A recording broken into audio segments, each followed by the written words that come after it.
مضحكاتي الليلة النجم الجميل أحمد الفيشاوي، وفيلمه هو الحاسة السابعة اللي شارك في كتابته وإخراجه أحمد مكي، وتم إنتاجه سنة 2005. أنا يحيى المصري، أقوى لاعب كونغ فو في مصر.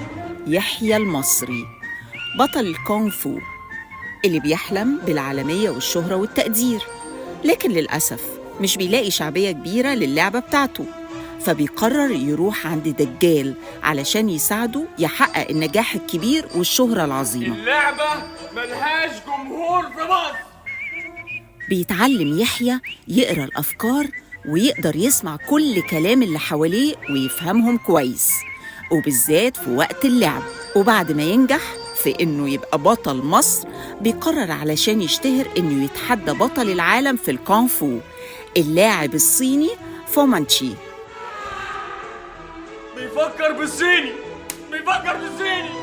بيفكر بالصيني.